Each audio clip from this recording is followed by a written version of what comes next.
λόγια και ελπίζω να σας ταρακουνήσω αρκετά.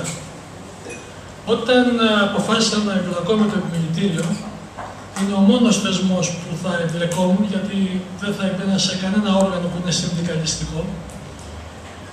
Πίστευα ότι είναι μια περίοδος που δεν περισσεύει κανείς μας και με τις λιγοστές γνώσεις, τις περισσότερες ή την ενέργεια που έχει ο καθένας μας, πρέπει να την προσφέρει για το καλό του τόπου, γιατί εμείς οι επιχειρηματίες είμαστε αυτοί που πρέπει να πάρουμε ένα μεγάλο φορτίο στην πλάτη μας για τον ελληνικό λαό. Πρώτα για τις επιχειρήσεις μας, αλλά και για τον ελληνικό λαό που δεν έχει πού να ακουμπήσει. Δεν υπάρχουν θεσμοί. Ακόμα και η οικογένεια έχει καταστραφεί. Δεν υπάρχουν θεσμοί και αυτοί που ήταν στους θεσμούς είναι ανάξιοι. Γι' αυτό η χώρα έφτασε ως εδώ.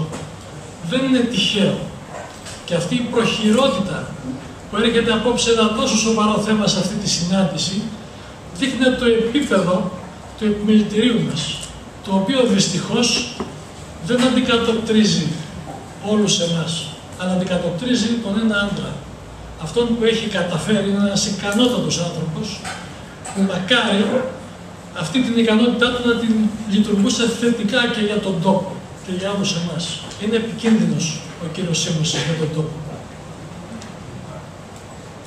Λέω λοιπόν ότι είχα την ευκαιρία αυτό το διάστημα να γνωρίσω εσάς όλους και να δω πόσο σπουδαίοι είστε ο καθένας ξεχωριστά.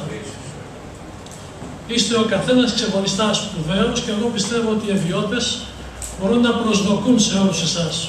Όχι μέσα από το επιμελητήριο όμως. Ο καθένας σας στον επιχειρηματικό του στίβο και σε αυτό που μπορεί να κάνει στο περιβάλλον του. Κυρίες και κύριοι, λυπάμαι να σας πω ότι εξαιτίας ενός άντρα, του κ. Σίμωση, του Προέδρου του Επιμελητηρίου, το Επιμελητήριο πάει τον τόπο και το θεσμό πάρα πολλά χρόνια πίσω.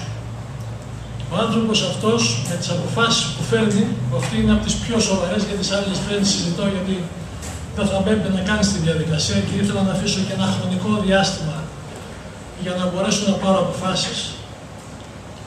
Θα είναι, αν όχι επικίνδυνος, τουλάχιστον επιζήμιος.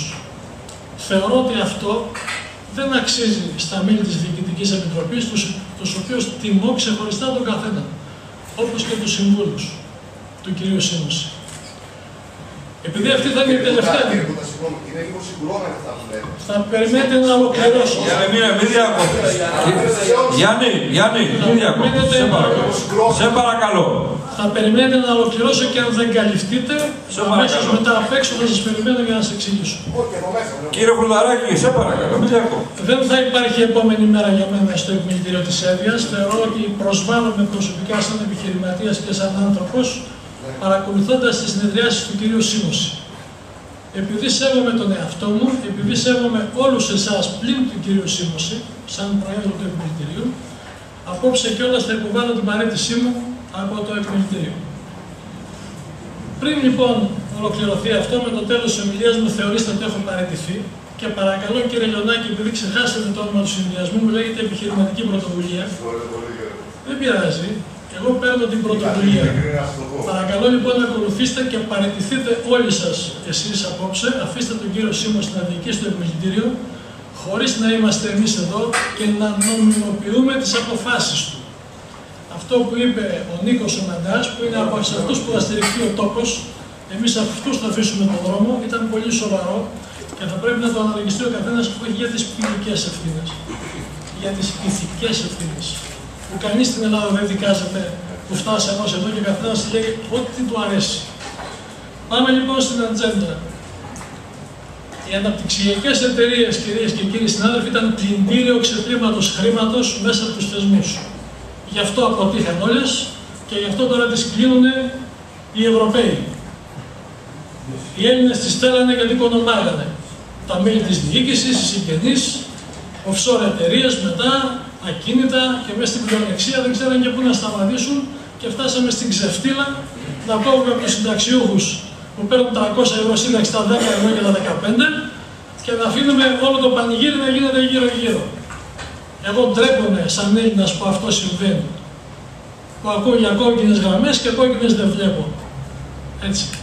Και επειδή η χώρα μας και εμείς όλοι θα περάσουμε μέσα από ένα τούνελ τεράστιο, στο οποίο είναι η τελευταία φορά που σας ενημερώνω εγώ τουλάχιστον, γιατί το έχω πει και προεκλογικά και στη συνέχεια, σε βαθμό που να χαρακτηριστώ και γραφικός. Δεν πειράζει. Εγώ σας το έχω πει. Λοιπόν, πάμε λίγο στην ατζέντα. Αναπτυξιακή εταιρεία. Εάν ο πρόεδρος ερχόταν στο Διοικητικό Συμβούλιο της Toyota Ελλάς και έφερε ένα τέτοιο θέμα, χωρίς να έχει πρώτα προϋπολογισμό, ο οποίος θα δείχνει στόχους για ποιο λόγο γίνεται, οικονομικά δεδομένα, τι λεφτά θα δώσουν, τι θα φέρουν αυτά τα χρήματα, σε ποιους. Την επόμενη φορά δεν θα ήταν μέρος του ΔΣ. Θα είχε φύγει.